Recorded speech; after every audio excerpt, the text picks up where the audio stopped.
구약성경 1299면 전후에 있습니다. 우리 한 절이니까요. 크게 다 같이 읽겠습니다. 시작. 니누에 대한 중한 경고 곧 엘고스 사람 나훔의 묵시의 글이라. 본문이 한 절인데요. 우리가 구약 성경을 보면 니누에를 지도를 하나 띄워주실까요? 보시면 저렇게 빨간색 화살표 있는 것이 니누에고요. 니누에는 아수르의 수도입니다. 저 꼭대기죠. 이스라엘은 저 아래고요. 굉장히 작은 나라죠. 사실은 이 아수르라고 하는 나라는 이방 나라입니다. 하나님을 알지도 못하고 하나님을 섬기지도 않는 그런 나라인데 성경에 딱 두 권에서 니누에 대한 말씀을 하세요. 그래서 위에 성경 보면 요나서 1장 2절에 니누에 대해서 말씀하고 오늘 우리가 읽은 나훔 1장 1절에서 니누에는 아수르의 수도입니다. 크게 보면 이방인을 향한 하나님의 메시지다. 그렇게 보시면 되겠습니다. 저를 보시면 됩니다. 요나는 하나님께서 특별히 부르셔서 아수르의 수도 니누에로 가서 하나님의 말씀을 선포하라. 그러니까 요나가 굉장히 그 민족주의적인 감정이 좀 강했는가 봐요. 1장에 보면 의도적으로 하나님의 말씀을 거부하고 니누에로 안 가고 다시스로 갑니다. 하나님이 다시스로 도망치는 요나를 다시 붙잡아다가 물고기 뱃속에 그를 가두세요.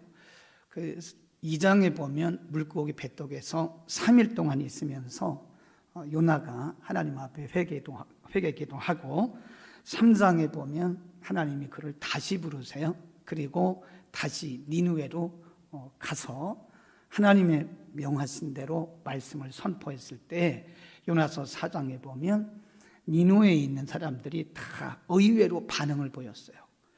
이방 사람들인데도 요나가 가서 말씀을 전하니까 왕부터 시작해서 어린애까지 심지어는 왕이 금식 명령을 내리는데 짐승들까지 다 금식해라. 그래서 하나님이 사실은 니느웨 성읍에 죄로 인해서 하나님의 재앙을 내리시려고 딱 준비를 했었는데 12만 명이 모두 다 회개를 해요. 하나님께서 재앙을 거두십니다. 그게 요나서고요. 그로부터 100년이 지나가요. 하나님께서 니느웨 성읍에 큰 재앙을 내리시려고 했는데 이들이 회개했잖아요. 돌이켰잖아요. 그래서 하나님이 재앙을 거두시고 하나님의 긍휼을 니느웨 성에 베푸셨는데 100년이 지나가면서 니느웨 사람들의 마음이 도로 원위치했어요. 그게 나훔입니다. 나훔. 그러니까 이 요나서와 나훔서는 이 갭이 100년이시라고 보면 돼요. 100년. 100년이 지나가면서 처음에는 니느웨 사람들이 하나님의 은혜를 감사했고 하나님의 긍휼에 대해서 뜨거운 마음들이 있었는데 시간이 흘러가면서 이 사람들의 마음이 다시 악해졌어요.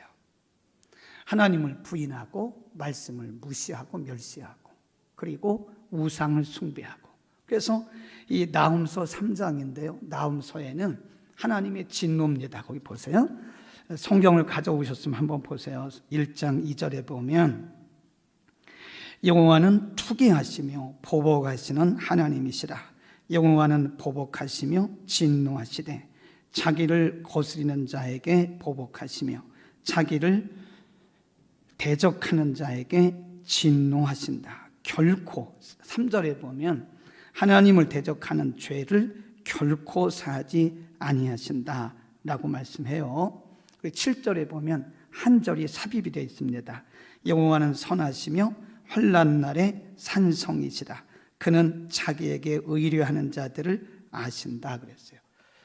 1장부터 2장, 3장까지 계속해서 나훔서는 하나님이 니느웨를 심판하신다고 하는 니느웨의 심판에 대한 경고입니다. 1절부터 계속 경고해요. 왜 그렇죠? 하나님을 거역했어요. 하나님께서 요나를 통해서 그들에게 말씀을 주셨을 때는 이들이 돌이키고 하나님 앞에 하나님을 경외하는 마음도 있었던 것 같아요. 근데 시간이 흘러가면서 원위치 된 거예요. 우리는 오늘 이 요나서와 나훔서를 통해서 우리에게 말씀하시는 하나님의 속성의 양면성을 볼 수 있습니다. 1장 2절 그리고 3절에서는 하나님을 거스리는 자에게 보복하시고 진노하신다. 그리고 7절에서 하나님을 의뢰하는 자에게는 하나님이 산성이 되신다. 이게 우리가 하나님의 역사의 하나님의 속성의 양면성이라 그럽니다. 안타깝게도 니느웨 사람들은 100년이 지나가면서 하나님의 은혜를 다 잃어버린 거예요. 결국은 하나님의 심판을 받고 니느웨 성읍이 망합니다. 오늘 나훔서를 통해서 우리에게 주시는 하나님의 중요한 메시지가 있는데요. 하나님께서 우리에게 은혜를 주시고 복을 주셔도 우리가 그것을 관리하지 못하면 독이 됩니다. 복이 독이 돼요. 하나님께서 우리에게 많은 은혜와 복을 주셨는데 우리가 그것을 잘 관리하고 보존하지 못하면 우리하고는 아무런 상관이 없습니다. 하나님의 복은 누려야 그것이 내 것이고요. 은혜도 누려야 내 것입니다. 하나님이 우리에게 아무리 많은 은혜와 복을 주셔도 누리는 사람이 있고요. 누리지 못하는 사람이 있어요. 요나 시대 같은 사람들이 있고 나훔 시대 같은 사람들이 있어요. 하나님의 은혜와 하나님의 복을 누린다는 말씀이 뭘까요? 하나님의 은혜와 복을 잘 보존한다는 말씀이 뭘까요? 하나님의 은혜를 은혜로 인정하는 거예요. 하나님의 은혜를 끝까지 인정하는 거예요. 근데 사람이 그렇지 않더라고요. 처음에는 요나 시대 니느웨 사람들처럼 하나님의 은혜로 인정을 합니다. 그런데 이 시간이 지나면 사람들 속에는 아주 악한 죄성이 있어요. 하나님의 은혜를 잊어버려요. 그래서 하나님은 신명기 8장에 보면 가나안을 향해서 가는 이스라엘 백성들에게 경고하신 말씀이 있어요. 제가 찾아서 읽어드릴게요. 신명기 8장에 보면 이런 말씀이 있습니다. 8장 11절에 내가 오늘날 내게 명하는 여호와의 명령과 법도와 규례를 지키지 아니하고 내 하나님 여호와를 잊어버리게 되고 또 되지 않도록 그 하나님의 은혜를 잊어버리게 되지 않도록 삼가라, 조심해라. 내가 먹어서 배불리고 아름다운 집을 짓고 거하게 되고 또 내 우양이 번성하고 내 은금이 증식되고 내 소위가 다 풍성하게 될 때에 14절에 뭐라고 말씀하셨냐면 두렵건대 내 마음이 교만하여 내 하나님 여호와를 잊어버릴까 하노라. 그런 말씀하세요. 경고라니까 경고. 그런데 이스라엘 백성들이 이 말씀을 무시했어요. 가나안 땅에 들어가서 이 말씀을 무시하고 결국 370년 동안 사사시대를 거치잖아요. 완벽하게 하나님의 징계를 받는 거예요. 하나님 이렇게 말씀하셨어요. 신명기 8장 18절에 내 하나님 여호와를 기억하라. 그가 내게 재물 얻을 능을 주셨습니다. 그러니까 하나님께서 그들에게 말씀하시기를 너희가 많은 재물을 얻을 때 그거 너희가 얻은 게 아니다. 내가 너희에게 재물 얻을 능을 주신 거다. 하나님 경고하시고 또 경고하시기를 너희가 그 은혜를 잊어버릴까 하노라 그랬어요. 그러니까 하나님이 주신 복과 은혜를 누리고 보존한다고 하는 것은요, 그거를 알고 끝까지 기억하는 겁니다. 내 생각도 아니고 내 경험도 아니고 내 능력도 아니다. 그러니까 전적인 하나님의 은혜다. 내가 하나님의 전적인 은혜로 살고 있다고 하는 것을 끝까지 지키는 사람은요, 그 은혜를 더 받습니다. 제가 이렇게 하나님을 경험해 보면 하나님의 축복은요 항상 플러스 알파예요. 우리가 생각한 것보다 훨씬 더 많이 주십니다. 아멘. 그런데 하나님이 주신 은혜와 복을 우리가 알지 못하면요 점점 소멸돼 가요. 망합니다. 결국은 망해요. 니느웨 사람들이 나훔 시대 니느웨 사람들이 하나님을 잊어버렸던 것처럼 하나님의 은혜를 잊어버리면 망합니다. 아멘. 우리는 모든 것이 하나님의 은혜예요. 결코 내 능력도 아니고 내 지식도 아니에요. 분명히 말씀하기를 내가 너희에게 재물 얻을 능을 주었다. 저는 그렇게 생각합니다. 우리가 많은 은혜를 받고 많은 복을 받는 것도 중요한데요, 이 보존하고 간직하는 게 더 중요해요. 많은 사람들이 많은 은혜와 복을 받았는데 그 보존하지 못해요. 관리하지 못해요. 누리지 못해요. 왜 그렇죠? 하나님의 은혜를 잊어버려서 그렇습니다. 한 분 제가 더 소개하고 마치겠는데요, 성경에 보면 하나님의 은혜를 끝까지 보존한 사람이 있고요, 중간에 변질돼 가지고 망한 사람이 있어요. 사울입니다. 사울은 이스라엘의 초대 왕이잖아요. 사울 왕, 이스라엘의 초대 왕입니다. 통일 왕국의 첫 번째 왕입니다. 사실은 사울이 왕이 된 것은 하나님의 은혜예요. 그런데 사울이 왕이 되면서 백성들을 통치하는 과정을 보면요, 자기 생각대로 해요. 하나님이 말씀하신 대로 안 해요. 자기 생각대로 해요. 결국은 사울은 망했습니다. 그 아들들까지 다, 그 가문이 다 망했어요. 또 한 사람이 있습니다. 다윗입니다. 다윗은 하나님이 그를 끝까지 쓰셨습니다. 하나님이 끝까지 쓰시고 끝까지 은혜를 주시고 끝까지 복을 주시는 사람이 있는가 하면 중간에 이것이 끊어지는 사람이 있어요. 사울은 중간에 끊어지고 가문 자체가 망한 가정입니다. 다윗은 안 그래요. 다윗은 물론 우리아의 아내 바세바를 취하는 실수를 범했지만 나단 선지자가 와서 그에게 말했을 때 하나님의 음성으로 듣고 밤새도록 회개하고 눈물로 하나님 앞에 돌이켰어요. 그랬더니 하나님이 그를 다시 쓰시더라고요. 다윗은 영예롭게 그의 인생을 마쳤습니다. 그의 사명도 영예롭게 마쳤습니다. 왜 그러냐? 그 부분을 제가 읽어드리겠습니다.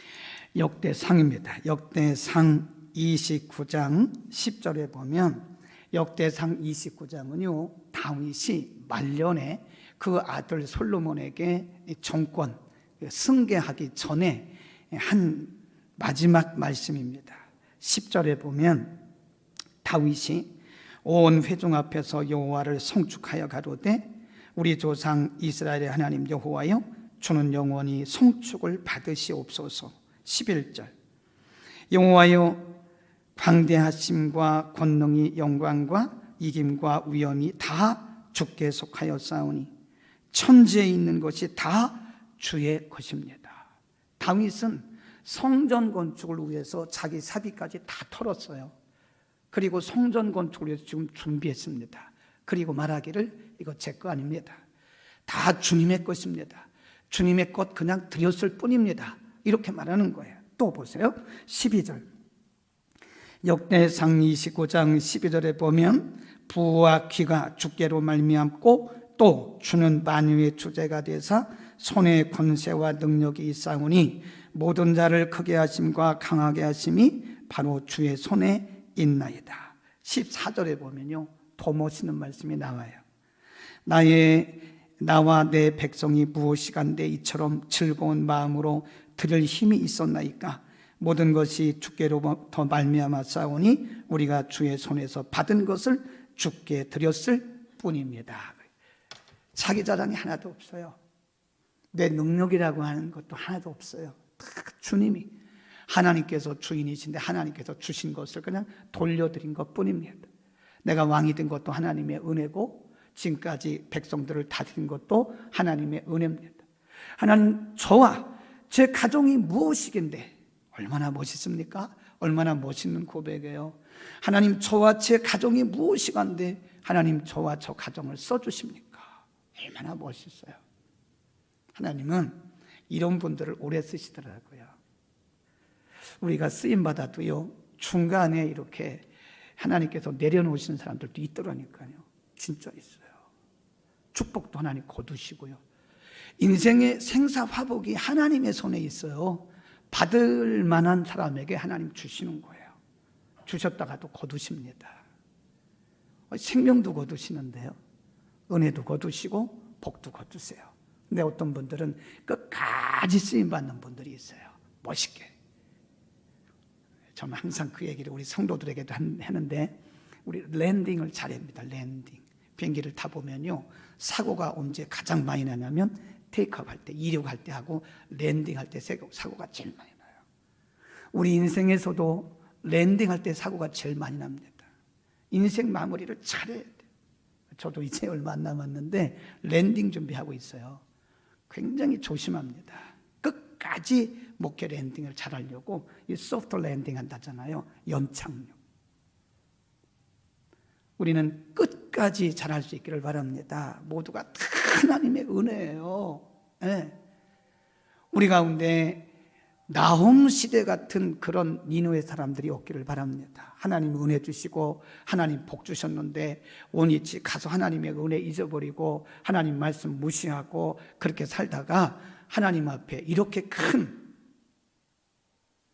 책망을 들으면 어떻게 하겠습니까?